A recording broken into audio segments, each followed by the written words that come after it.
What's up guys, in this video I'm going to be fully transforming my Talaria MX4. I'm not only going to be making it street legal, but I'm also going to be totally transforming the look of this thing. And I have a bunch of parts coming for this thing, but first off, I need some fabrication done on my swing arm because a piece of it came off. So it's either going to have to get welded back on or it's going to have to get fabricated in some sort of way. So I'm going to go take it to the shop.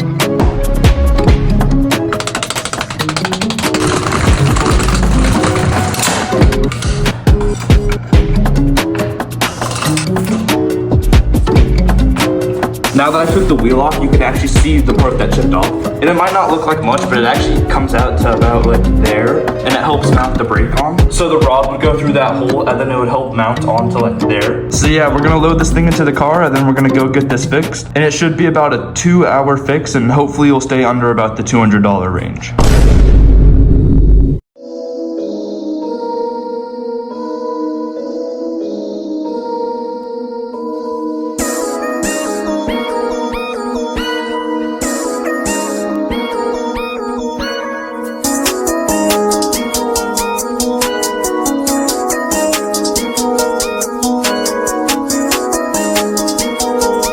Alright, so I finally just got the bike back from the shop.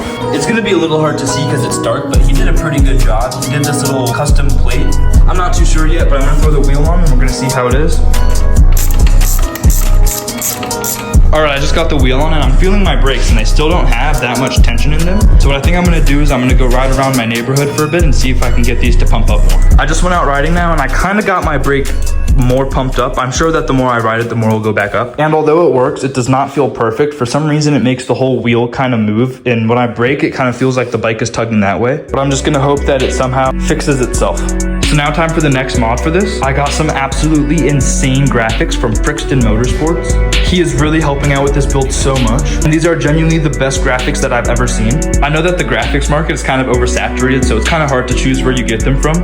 But I can promise you that these graphics are absolutely insane. And he makes them really nice for a lot of bikes. And he also fully custom designed these himself. These are fully Chrome Hearts custom. And it looks like he included the battery. And this is a part for the front fender. It's supposed to go right under there. The front number plate, which I think is the best piece. Fork guards, the side piece here. This is for the mud guard. This is for the rear fender, which I think is my second favorite piece. He included the full set, but I'm not sure if I'm gonna use every piece just so it doesn't look too overdone. But I'm gonna start off with the front number plate and some other things, and we're gonna see how it comes out from there.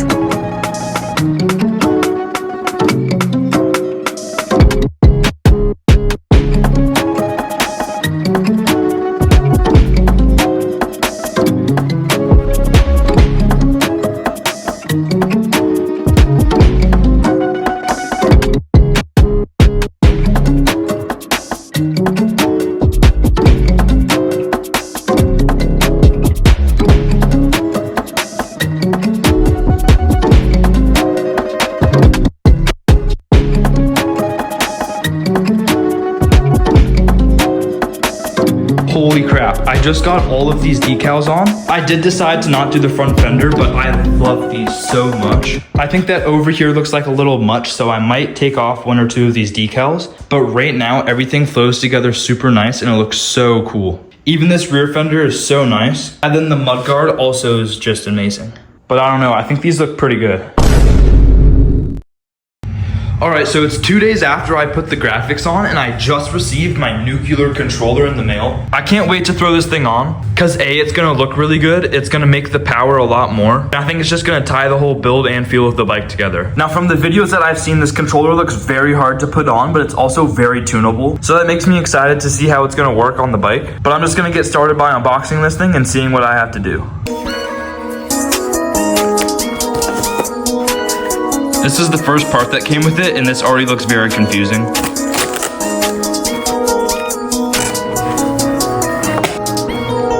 Holy crap. Here's the display.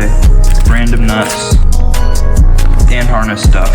It also doesn't look like this thing comes with instructions, so that's just probably gonna make this a lot harder. This actually was pretty simple when you figured out what you had to do. As you can see here, I'm just starting to unscrew some stuff and making some room. Then after that, I took off the controller and I started to unplug everything around it. I did also have to take off the plastics around the horn so I could unscrew some more wires and make some more space. Once I got the controller off, it just started to go to unscrewing and plugging things back in.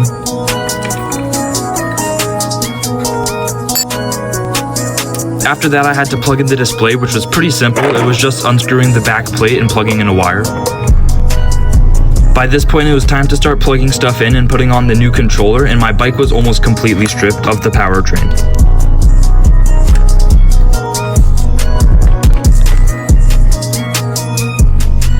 And then lastly, even though it might look hard, plugging in the stuff to the controller was pretty simple and straightforward. Once I got that done, it was time to screw back on the phase wires and plug everything back in, and then screw the controller on.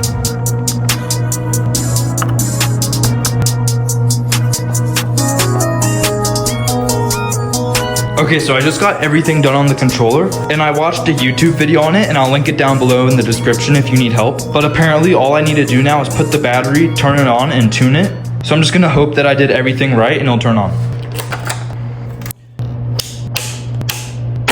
Now time for the moment of truth. And also I haven't mounted the display yet, but I'll worry about that later. I think the breaker might have been off.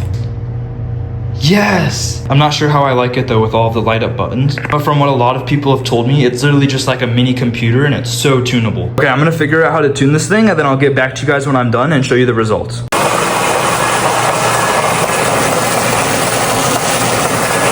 It's calibrating right now.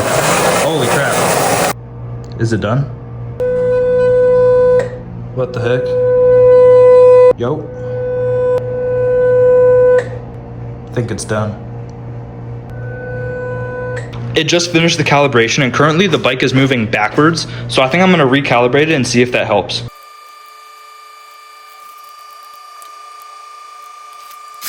Alright, I think I found the mistake and I just switched some wires around, so hopefully this doesn't blow up.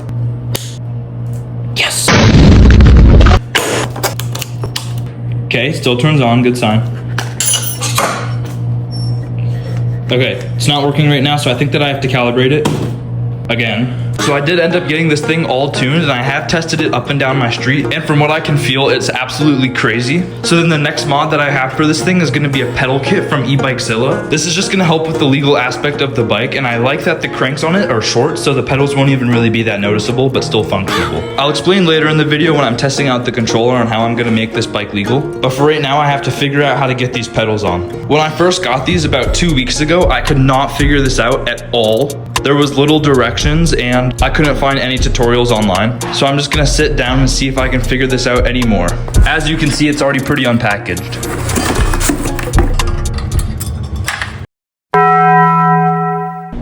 All right, here we go. This is the finished build. The bike is all set up right now. Except I still need to have my functioning pedals. And right now these pedals are lopsided because I put them on wrong and they're not coming off so I can straighten them out. So I'm just gonna have to do that another time. But we got the pedal. We have this incredible Frickson Motorsport graphics kit. And then of course we have the main part of this build, the nuclear controller that just ties this whole thing together. And I forgot this as well, but we got some fabrication on the swing arm to help with the brake. Let's go take this thing out for a spin in my neighborhood, and I really just want to test out the capabilities of this nuclear controller. Please do not try any of the stunts that you see I'm about to do. I am a trained professional. I also just want to note that any wheelies done in this video are going to be done on a fully closed course, and I also am over the age of 18. I also forgot this thing. That would have been bad if I was riding with the brake sensor. Just got to thread that through the dash guard. I don't know where to put my feet. The way that I have these pedals mounted, I literally cannot physically pedal. But what I do like is that I was able to keep the shift lock on, so I can still use that when I'm doing wheelies. I'm on mode 1 right now, full throttle. Feels really good. How the pedals are set up right now is basically just like drop down pegs because they're both going down way past the bracket. So it feels like drop down pegs. It's basically like if this bike was bigger, and it feels really weird. I think I'm gonna bump this thing up into mode 2. I felt mode 3, but it was only for a little bit. So I'm still not sure what power I should expect on this thing. Mode 2. Oh my goodness. Mode 2 is literally like the stock power before. Holy crap.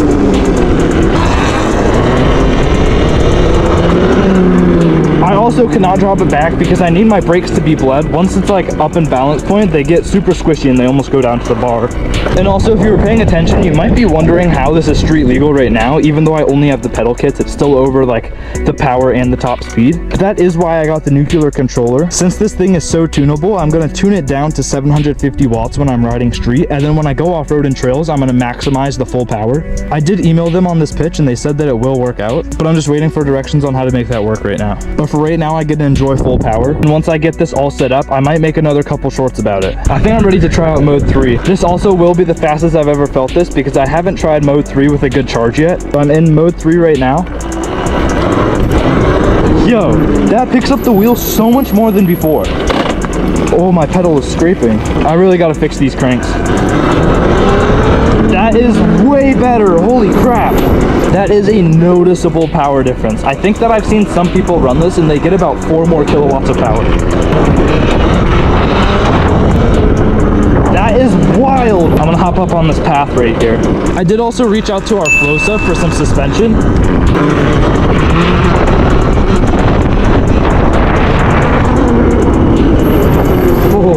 Power wheelies for now. Yeah, you can see my brake is already going down just from not even going to balance point.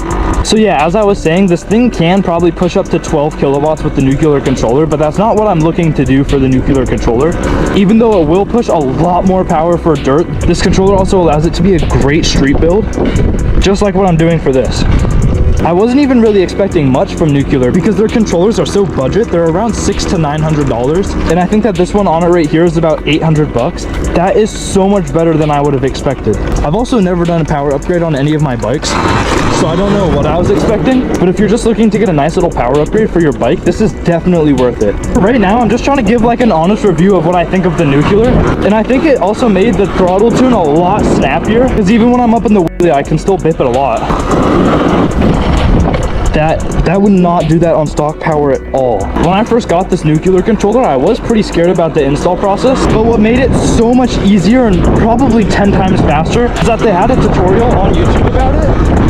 So I was able to just follow that step for step, and I didn't get confused on anything at all. And I'm so happy that I haven't stripped any bolts. This is the first mod that I've done on my bike in so long where I haven't stripped a bolt. I'm kind of getting good at that, but I'm just happy about that, especially for the install with the most bolts that I'll have to unscrew. This definitely just made it a lot easier. And I have heard some complaints about people's Nuclear controllers shutting off on them, but I've been riding for probably about 5 miles and nothing's happened yet. Maybe they just installed it wrong, and it was also all on XXX's that I've seen it from. I'm so mad about having to get pedals. I can already feel that this just makes the bike horrible. But if it means that I'm able to ride it on the street, then I guess that makes it worth it. But geez, look at these graphics. I'm still so happy about that. I got my old speed switch wire hanging out of here. I gotta take that off soon. And then the Nuclear also helps the build a lot, just look-wise. I do want to take off the reflectors on these. And yeah, this build is basically done. I'm definitely gonna get supermotos for it. There's definitely a lot more cosmetic stuff that I'm gonna do to it to just make it more to my liking. But these graphics were a huge part of it, and the Nuclear also just makes the build look so much more sleek. If you do want to pick up these graphics, I'm pretty sure that you can get them at Frickson Motorsports. He is incredible with these graphics, and he did them fully custom. I'm still trying to fathom the power increase of this just from a Nuclear controller. Alright, well I think that this video might be done. I do have to go to Utah tomorrow, and I'm gonna go meet up with Talon Rides, and we're gonna film a video together. I'm super excited about that. Thank you guys so much for watching and making this build even possible. If you guys didn't watch my videos, I would not be able to get any of these parts. So if you made it to the end, please consider liking and subscribing. It would help out a lot. And stay tuned because I have a lot of great long forms coming up soon.